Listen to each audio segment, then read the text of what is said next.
Welcome to नाने classes. दोस्तों, नाने क्लासेस के यूट्यूब चैनल पे आपका स्वागत है। आज है 13 जून 2022 और 13 जून 2022 के जितने भी most important Rajasthan current affairs के क्वेश्चन बनते हैं, आज हम उनका डिस्कस करेंगे। पूरा वीडियो ध्यान से देखना और लास्ट में मैं आपसे क्वेश्चन पूछूंगा जिनके जवाब आपको कमेंट बॉक्स में देना है। तो स्टार्ट करें। उससे पहले मोटिवेशनल स्पीच के साथ एक वही सफल होता है जो पिंजरे का परिंदा नहीं है। वही सफल होता है जो पिंजरे का परिंदा नहीं है, जो इंसान अपनी असफलता पर शर्मिंदा नहीं है। सफलता वही होता है जो इंसान अपनी असफलता पे शर्मिंदा नहीं होता है, बल्कि असफलता को ध्यान में रखते हुए कि उसने असफल क्यों हुआ, उस चीज को गौर करते हुए आगे सफल होने के लिए अपने कदम बढ़ाता है। जिंदगी में वही कामयाब होता है। तो आज की क्लास स्टार्ट करने जा रहे हैं 13 जून 2022। Today most important question. उससे पहले सभी विद्यार्थियों को सबसे पहले गुड मॉर्निंग और कल के क्वेश्चनों को एक बार रिवाइज करते हैं। कल संडे था तो आपको वीकली क्लास भी मिल गई। शनिवार के दिन के क्वेश्चनों को रिवाइज कर लेते हैं। तो देखिए क्या थे। प्रदेश में 10 जून 2022 को 4 राज्यसभा सीटों पर चुनाव हुए थे। इसमें कांग्रेस के कितने राज्यसभा सांसद निर्वाचित हुए? तो टोटल 4 सीटों में से 3 कांग्रेस को मिली और 1 भाजपा को मिली। ये क्वेश्चन बहुत अच्छा है, पेपर में पूछा जा सकता है।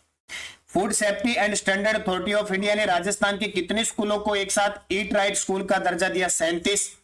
आईपीएल की तर्ज पर राजस्थान क्रिकेट संघ द्वारा राज्य में कौन सा खेल आयोजित कराएंगे? आरपीएल।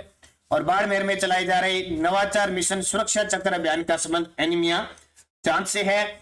मुख्यमंत्री अशोक गहलोत ने किन स्थानों पर स्पेशल ऑपरेशन ग्रुप एसओजी की फील्ड यूनिट खोलने के प्रस्ताव को मंजूरी दी है? तो ये भिवाड़ी, बाड़मेर और भरतपुर। और राज्य सरकार ने अप्रैल 2022 में खनिज तेल और प्राकृतिक गैस क्षेत्र से राजस्व अर्जित किया है 550.91 करोड़। ये थे कल के क्वेश्चन। स्टार्ट करते हैं आज के। उससे पहले जिस विद्यार्थी ने चैनल को सब्सक्राइब नहीं किया जरूर करें, बेल आइकन के घंटे को दबाएं और वीडियो को लाइक और शेयर करें। सारे विद्यार्थियों, जिस विद्यार्थी ने अब तक हमारे नानक क्लासेज ऐप को डाउनलोड नहीं किया है, वीडियो की डिस्क्रिप्शन में या गूगल प्ले स्टोर पर जाके आज ही नानक क्लासेज ऐप डाउनलोड कीजिए, जिसमें राजस्थान जीके की, करंट जीके की, रीट लेवल फर्स्ट में पर्यावरण अध्ययन की, कंप्यूटर अनुदेशक, वीडियो मेंस के मॉडल पेपर वगैरह सब आपको उपलब्ध करवाए जा रहे हैं। तो स्टार्ट करें आज की क्लास बिना कोई वक्त जाया करें। पहला प्रश्न देखिए, एक बार फिर बहुत बड़ा प्रश्न आपके लिए। फ्रांस में पैरा शूटिंग वर्ल्ड कप में जयपुर की अवनी लेकरा ने 50 मीटर एयर राइफल में कौन सा पदक जीता है? जी बिल्कुल, कल परसों आपने देखा था फ्रांस की इसी पैरा शूटिंग वर्ल्ड कप में अवनी लेकरा ने 10 मीटर एयर राइफल में स्वर्ण पदक जीता था और एक बार फिर 50 मीटर एयर राइफल में इन्होंने स्वर्ण पदक जीत लिया। तो देखिए, ये होती है कामयाबी। कुछ दिन पहले जब ये फ्रांस जाने के लिए तैयार थी तो इन्हें वीजा नहीं मिल रहा था और न्यूज आई थी कि वो हताश हो गए, उन्हें वीजा नहीं मिल रहा था। और जैसे उन्हें वीजा मिला, फ्रांस में खेलने का मौका मिला, निशानेबाजी है, देखिए 10 मीटर में स्वर्ण पदक, 50 मीटर में स्वर्ण पदक, बड़ी कामयाबी हासिल है। अब अवनी लेखरा से हमें बहुत सारी चीजें सीखनी थी। जब 7-8 साल की उम्र थी तभी इनकी रीढ़ की हड्डी टूट गई थी। देखो 11 साल की उम्र में कार हादसे में शिकार हो गए, रीढ़ की हड्डी टूट गई। देखो, और एक्सीडेंट के बाद डिप्रेशन में आ जाते हैं। देखो, रीढ़ की हड्डी टूटने के बाद कुछ नहीं बचता, फिर भी देखो इतनी हिम्मत, इतना जज्बा अवनी लेकरा के अंदर। देखो, जहां भी जाती है, फिर उन्होंने नाम सुना होगा आपने, अभिनव बिंद्रा, गोल्ड मेडलिस्ट है अभिनव बिंद्रा। ओलंपिक के अंदर बीजिंग ओलंपिक में स्वर्ण पदक जीता था। इनकी बायोग्राफी थी ए शॉट एट हिस्ट्री पढ़ी और उसके बाद में शूटिंग में अपना भाग्य आजमाया और आज शूटिंग यानी निशानेबाजी के अंदर देखो स्वर्ण से नीचे इनका काम नहीं होता। स्वर्ण, रजत, कांस्य, किसी भी टूर्नामेंट में जाती है पदक आता है। तो 10 मीटर एयर राइफल में स्वर्ण जीता और 50 मीटर एयर राइफल में भी कौन सा पदक जीता? स्वर्ण पदक जीता। तो देखिए, जयपुर की पैरा निशानेबाज अवनी लेकरा ने फ्रांस में चल रहे पैरा निशानेबाजी वर्ल्ड कप में 50 मीटर एयर राइफल में 458.3 स्कोर के साथ स्वर्ण जीता। इससे पहले 10 मीटर एयर राइफल में भी स्वर्ण जीता। अब इंपॉर्टेंट क्या है कि यहां से ये पदक जीतने के बाद अवनी लेकरा है ना, अवनी लेकरा जो अगली जो पैरा ओलंपिक होगी ना, पेरिस के अंदर पैरा ओलंपिक होंगी, उसका उन्होंने क्वालिफाई कर लिया। अब प्रश्न बहुत गहराई से यह बनेगा कि अवनी लेकरा ने पेरिस पैरा ओलंपिक के लिए क्वालिफाई किया कि किस एयर राइफल वर्ग में इन्होंने पदक जीता। 10 मीटर एयर राइफल में कौन सा स्वर्ण पदक जीता और इनके अंक कितने थे? 250.6 अंकों के साथ वर्ल्ड रिकॉर्ड होते हुए स्वर्ण पदक जीता और क्वालिफाई किया। अगर गहराई से प्रश्न पूछेगा तो ये पूछा जाएगा। तो अब बात आती है अवनी लेखरा की, तो अवनी लेखरा ने जब टोक्यो पैरालंपिक में भाग लिया था, वहां भी इन्होंने 10 मीटर एयर राइफल में स्वर्ण पदक जीता था और 50 मीटर एयर राइफल में कौन सा पदक जीता, कांस्य पदक जीता था। इसके अलावा और याद रखना इनके लिए 2022 में इनको पद्मश्री मिला और 2021 में मेजर ध्यानचंद खेल रत्न पुरस्कार मिला और वर्तमान में राजस्थान की बेटी बचाओ बेटी पढ़ाओ की ब्रांड एम्बेसडर। या तस्वीर देख सकते हो, ये रिशूटर अवनी लेखरा। मैं आपको बार बार बता चुका हूं, इनसे बहुत कुछ सीखा जा सकता है अगर सीखने की चाहत हो तो। दूसरा प्रश्न देखिए, Rajiv Gandhi centre for advance technology की स्थापना किस जिले में करने की मंजूरी दे दी है? भी इससे पहले सिर्फ ये प्रस्ताव था। Rajiv Gandhi centre for advance technology की स्थापना किस जिले को मंजूरी दे दी है? जयपुर के अंदर बनेगी। एक संस्थान, एक सोसाइटी के रूप में ये काम करेगी। ये तो क्वेश्चन आपके लिए बहुत इंपॉर्टेंट है। तो मुख्यमंत्री अशोक गहलोत ने Rajiv Gandhi centre for advance technology की स्थापना जयपुर में करने की घोषणा की है और इस संस्थान को सोसाइटी के रूप में स्थापित किया जाएगा। किस रूप में? सोसाइटी के रूप में स्थापित किया जाएगा। तो इस क्वेश्चन को इतना याद रखना, Rajiv Gandhi centre for advance technology. तीसरा प्रश्न देखिए, भुसावर भरतपुर के मेडिकल कॉलेज व विद्यालय का नाम प्रदेश के किस भूतपूर्व मुख्यमंत्री के नाम पर रखा जाएगा? भुसावर कहां पे है? भरतपुर में। वहां का मेडिकल कॉलेज और विद्यालय का नाम हमारे राजस्थान के भूतपूर्व स्वर्गीय मुख्यमंत्री के नाम पर रखा जाएगा, वो है जगन्नाथ पहाड़िया। नाम सुना होगा जगन्नाथ पहाड़िया का। ये देखिए, पहले तस्वीर देख लीजिए, जगन्नाथ पहाड़िया जिनका अभी निधन भी हुआ था, इसलिए भी चर्चा में है। और तो ये कहां के हैं? भुसावर भरतपुर के हैं। तो वहां के मेडिकल कॉलेज और विद्यालय का नाम इनके नाम पर रखने की मंजूरी मुख्यमंत्री अशोक गहलोत ने दी है। तो देखिए, भुसावर भरतपुर के मेडिकल कॉलेज व विद्यालय का नामकरण भूतपूर्व मुख्यमंत्री जगन्नाथ पहाड़िया के नाम पर रखा जाएगा। भुसावर भरतपुर के प्रथम दलित, राजस्थान के प्रथम दलित मुख्यमंत्री थे, ध्यान रखना। कौन है? जगन्नाथ पहाड़िया। इनका हाल ही में 20 मई 2021 को निधन हुआ था, ये तारीख याद रखना। हरियाणा और बिहार के राज्यपाल के पद पर भी रहे थे और मुख्यमंत्री का कार्यकाल है 1980 से 81। इनके काल में राजस्थान में शराबबंदी हुई थी, शराब पर पूर्ण बंदी हुई थी 1980-81। निधन इनका 20 मई 2021 को और भुसावर भरतपुर से इनका संबंध है। तो ये प्रश्न आपके पेपर में आ सकता है। तस्वीर मैंने दिखा दी, ये है जगन्नाथ पहाड़िया। तो तीसरा प्रश्न क्लियर आपका हो गया। अगला देखिए, ग्राम बांदा में 1000 मेगावाट सोलर पावर प्रोजेक्ट के लिए भूमि आवंटन की मंजूरी मिली है। यह किस जिले में है? ग्राम बांदा में 1000 मेगावाट सोलर पावर प्रोजेक्ट के लिए भूमि आवंटन की मंजूरी मिली है। ये जैसलमेर के अंदर है। कहां पे? जैसलमेर के अंदर है। और जैसलमेर को आप जानते हो, ये राजस्थान का क्षेत्रफल की दृष्टि से सबसे बड़ा जिला और सबसे कम जनघनत्व है यहाँ का, सिर्फ 17।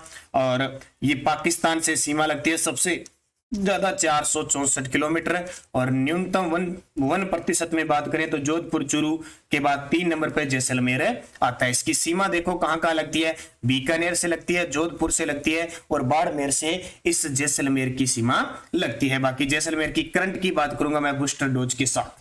सबसे पहले देखिए, जैसलमेर के ग्राम बांदा में 1000 मेगावाट सोलर पावर प्रोजेक्ट लगाने के लिए 2397 हेक्टेयर राजकीय भूमि में messrs Adani renewable energy holding power limited को भूमि आवंटन का निर्णय लिया है। लगभग ध्यान रखना, जैसलमेर में जो सोलर पावर प्लांट की बात होगी ना, तो ये Adani renewable energy power limited है, यही लगभग लगाती है। तो अभी एक मंत्रिमंडल की बैठक हुई थी, इसमें ये निर्णय लिया गया था कि जैसलमेर के ग्रामाबाद में 1000 मेगावाट सोलर पावर प्रोजेक्ट लगाएंगे। और कितनी भूमि है उसके लिए? 2397 हेक्टेयर राजकीय भूमि है, उसमें Adani renewable energy holding power limited को भूमि आवंटन करने का निर्णय लिया है। तो जैसलमेर लगभग क्या सौर ऊर्जा के मामले में चर्चा में रहता है। जब आपसे पूछे सूर्य नगरी किसको कहते हैं? जोधपुर को। और भविष्य में सबसे ज्यादा सौर ऊर्जा की संभावना कहां पे है? तो जोधपुर में है। लेकिन अभी प्लांट जो लग रहे हैं वो खूब सारे जैसलमेर में लग रहे हैं। जैसलमेर को पंखों की नगरी कहते हैं, पवन ऊर्जा की सबसे ज्यादा संभावना है। अब जैसलमेर की बात आई है तो जैसलमेर जिले का कुछ करंट अफेयर्स पढ़ लेते हैं। पिछला 2021-22 फरवरी 2022 में वायुसेना का युद्धाभ्यास हुआ था चांदन जैसलमेर में। और तन्नौट में सीमा शक्ति प्रोजेक्ट बीएसएफ के द्वारा तन्नौट में सीमा शक्ति दर्शन प्रोजेक्ट चलाया गया। जैसलमेर बाड़मेर से सांसद कैलाश चौधरी हैं, जो हमारे देश के कृषि राज्य मंत्री हैं। मरु महोत्सव 13 से 16 फरवरी 2022 को बनाया गया, जिसमें मिस मूमल कुमारी पायल बनी और मिस डेजर्ट तरुण शर्मा बनी। गाजी खां बरना को हाल ही में खड़ताल वादक है संगीत नाटक अकादमी अवार्ड दिया गया, बहुत इंपॉर्टेंट है। और जैसलमेर में हैंडबॉल अकेडमी बनाई जाएगी और प्रदेश के जैसलमेर व बीकानेर में 1800 मेगावाट क्षमता के 2 नए सोलर पार्क विकसित किए जाएंगे। इसके अलावा देखिए, जैसलमेर जिले में भारत पाकिस्तान सीमा पर लोंगेवाला में खादी के कपड़े से बना दुनिया का सबसे बड़ा राष्ट्रीय ध्वज प्रदर्शित किया गया। जैसलमेर के माधुराम को राजस्थान उद्योग रत्न पुरस्कार का श्रेष्ठ बुनकर रत्न पुरस्कार दिया गया। जैसलमेर में पर्यटकों को बढ़ावा देने के लिए ढोला मारू टूरिस्ट कॉम्प्लेक्स बनाने की घोषणा की गई है। सानू लाइमस्टोन खदान को राष्ट्रीय खान पुरस्कार से सम्मानित किया गया। राजनाथ सिंह ने, जो हमारे रक्षा मंत्री है, medium range surface to air missile की पहली यूनिट को जैसलमेर में वायुसेना के बेड़े में शामिल किया। देश के पहले hybrid wind solar power plant का उत्पादन कहां शुरू हुआ है? जैसलमेर में। और जासूसी रोकने के लिए ऑपरेशन सरहद अभियान किन जिलों में चलाए जा रहे हैं? तो जैसलमेर है, बाड़मेर। ये आगे जैसलमेर की पिछले 2021 और 22 की मुख्य करंट की जो बातें हैं वो मैंने आपको क्लियर कर दी। अगला प्रश्न देखिए, हाल ही में मेडी टूरिज्म वेलनेस सेंटर की स्थापना की मंजूरी कहां पर दी गई है? हाल ही में मेडी टूरिज्म वेलनेस सेंटर की स्थापना की मंजूरी कहां पे दी है? तो नाथद्वारा राजसमंद केंद्र। तो देखिए, नाथद्वारा राजसमंद केंद्र प्राकृतिक योग व आयुर्वेद की गुणवत्तापूर्वक चिकित्सा उपलब्ध करवाने के लिए नाथद्वारा राजसमंद में मेडी टूरिज्म वेलनेस सेंटर की घोषणा की है। खुद मुख्यमंत्री अशोक गहलोत ने इसकी घोषणा की है। अब देखिए, भुसावर भरतपुर का मैंने बता दिया। पुगल बीकानेर के अंदर राजस्थान का सबसे बड़ा सोलर पार्क संयंत्र स्थापित किया जा रहा है। इसकी जब स्थापित हो जाएगा तो क्षमता होगी 4000 मेगावाट क्षमता। अब तक 2245 मेगावाट क्षमता बड़ला जोधपुर वाला है। तो हाल ही में मेडी टूरिज्म वेलनेस सेंटर की स्थापना नाथद्वारा राजसमंद में। राजस्थान में संचालित स्वामित्व योजना का संबंध है। राजस्थान में संचालित स्वामित्व योजना का संबंध किससे है? तो राजस्थान राजस्व गांव में डिजिटल पट्टे जारी करने से है। राजस्थान के अंदर जो राजस्व गांव है उसमें डिजिटल पट्टे जारी करने से संबंधित है। कौन सी योजना? स्वामित्व योजना। अब देखिए क्या है ये स्वामित्व योजना।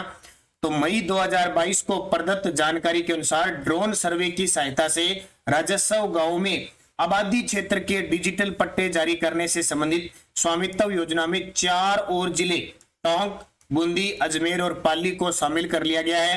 योजना के अंतर्गत जयपुर, दौसा, जैसलमेर और जोधपुर में पहले से भी ड्रोन सर्वे का कार्य जारी है। देखो, स्वामित्व योजना है, इसके तहत क्या है कि अपने राजस्थान के अंदर जो राजस्व गांव है, आबादी क्षेत्र के डिजिटल पट्टे जारी किए जा रहे हैं। अब जो पट्टे बने हुए हैं ना, इनको डिजिटलाइजेशन किया जा रहा है। किस योजना के तहत? स्वामित्व। कहने का मतलब भी अब कंप्यूटर इंटरनेट पर अपलोड हो जाएंगे किसी भी प्रक्रिया को, क्योंकि लगातार काम किया जा रहा है, कागजों का काम बंद होता जा रहा है और सारा सिस्टम डिजिटल हो रहा है ना। तो डिजिटल पट्टे जारी करने से संबंधित स्वामित्व योजना है और इसमें 4 और जिले जोड़ दिए भी, टोंक, बूंदी, अजमेर और पाली। इससे पहले जयपुर, दौसा, जैसलमेर, जोधपुर में ये सर्वे जारी है। किसकी मदद से? ड्रोन सर्वे जारी है। तो इस क्वेश्चन को याद रखना, पेपर में सीधे आता है स्वामित्व योजना का संबंध। तो राजस्थान में राजस्व गांव में आबादी क्षेत्र में डिजिटल पट्टे जारी करना। पीडीएफ हमारी टेलीग्राम पे आपको Nanak classes Rajasthan current affairs नाम से ग्रुप बना हुआ है, उसमें मिल रही है। वीडियो के डिस्क्रिप्शन में भी लिंक है और टेलीग्राम पे जाके भी आप क्विज सूचना, कोई भी सूचना है, लिंक आपको सब प्राप्त हो रहा है। और जनवरी से लेकर मई 2022 की मंथली की पीडीएफ भी आपको प्राप्त हो रही है। तो उसमें आपको मार्च, अप्रैल, मई की मिल गई है। आज जनवरी और फरवरी की भी प्राप्त हो जाएगी। और जो विद्यार्थी, एक नई बात बता देता हूं, जो विद्यार्थी online live chemistry classes for, देखिए ये special SIR, NET, GRF, GATE, IIT, JEM, TIFIR, MCA, MSc pre and final RPSC exam है, ये इसके एग्जाम की करना चाहते हैं तो आज ज्वाइन कर लीजिए। डॉक्टर अरुण के शर्मा स्पेशल क्लास है, जो मैंने आपको स्पेशल बताई थी कॉलेज लेक्चरर के लिए। इनके द्वारा बहुत सारे सिलेक्शन करवाए गए हैं और स्पेशल इनके द्वारा जो इंटरव्यू लिए जा रहे हैं उसमें स्पेशल बच्चे ये कह रहे हैं, क्योंकि पिछली साल मैंने कॉलेज लेक्चरर के लिए कम से कम 20 से 30 क्लासें डाली थी। करंट सिलेबस के अकॉर्डिंग करंट और राजस्थान जीके उनका बाहर नहीं गया था। लगभग विद्यार्थी सिलेक्ट हुए। अभी और भी विद्यार्थी ऐसे आएंगे, इंटरव्यू देंगे आपको स्पेशल नानक क्लासेस का। तो ऑनलाइन लाइव केमिस्ट्री की क्लास इनकी चल रही है। इनकी जो तैयारी कर रहा है, BCA है, MSc है, BSc है और IIT, JEM, TIFR है, डॉक्टर अरुण कुमार शर्मा। और ये मैंने टेलीग्राम पे लिंक डाल दिया, इनका चैनल कौन सा है। जो विद्यार्थी इनसे संबंधित तैयारी कर रहे हैं वो इन्हें ज्वाइन कर लीजिए। बड़ी शानदार, शॉर्ट एंड स्वीट और शानदार क्वेश्चन आने वाले इनकी क्लासें चल रही है। इनके चैनल को आप सब्सक्राइब कर लें, तो बहुत ही खास महत्व के धनी है। अब पिछले वीडियो का क्वेश्चन था, देखो मुख्यमंत्री डिजिटल सेवा योजना के तहत प्रदेश के कितने परिवारों की महिलाओं को स्मार्टफोन दिए जाएंगे? तो 1.33 करोड़ सभी विद्यार्थियों का सही जवाब था। आईपीएल, अब आपके लिए क्वेश्चन जिसका जवाब आपको कमेंट बॉक्स में देना है। आईपीएल की तर्ज पर राजस्थान क्रिकेट संघ द्वारा राज्य में कौन से खेल आयोजित करवाए जाएंगे? आईपीएल की तर्ज पर राजस्थान क्रिकेट संघ द्वारा राज्य में कौन से खेल आयोजित करवाए जाएंगे? RISF, CET, RPL या RCA? सही जवाब आपको कमेंट बॉक्स में देना है। यस्टरडे डॉज क्या थी? राजस्थान का कबीर किसको कहते हैं? तो दादू दयाल जी को कहते हैं। सन 1681 में नाडोल में किसने समय को हिंदुस्तान का बादशाह घोषित किया था? अकबर द्वितीय, ये औरंगजेब का पुत्र था। राजस्थान में गेटौर की छतरियां किस वंश के राज परिवारों से संबंधित है? तो कछवा वंश से। और महाराणा प्रताप ने कितने वर्षों तक शासन किया? 25। और बीकानेर के किस शासक को जंगलधर बादशाह की उपाधि से सम्मानित किया गया? करण सिंह को औरंगजेब के द्वारा। तो ये पांचों क्वेश्चन बहुत सारे विद्यार्थियों ने शानदार जवाब दिए, उन सभी को हार्दिक शुभकामनाएं। नेक्स्ट आज, रामसनई संप्रदाय की सिंहथल शाखा के संस्थापक कौन थे? निष्कलंक संप्रदाय की स्थापना किसने की थी? राजस्थान का जिब्राल्टर किस दुर्ग को कहते हैं? और राजस्थान का लोहा पुरुष किसे कहा जाता है? और राजस्थान राज्य जैव विविधता बोर्ड की स्थापना कब हुई थी? पांचों के जवाब आपको कमेंट बॉक्स में देना है। शानदार क्वेश्चन है, बढ़िया तरीके हैं। अगर तय लगन से आप इन क्वेश्चनों के जवाब दोगे तो निरंतर आप अध्ययन करते रहोगे तो करंट और राजस्थान जी के आपका बहुत बढ़िया हो जाएगा। बस निरंतर अध्ययन कीजिए। वीडियो अच्छा लगे लाइक जरूर करके जाया करो, इतना काम जरूर किया जाया करो, शेयर किया करो ज्यादा से ज्यादा और अच्छे तरीके से पढ़ा करो। तो धन्यवाद, जय हिंद, जय भारत।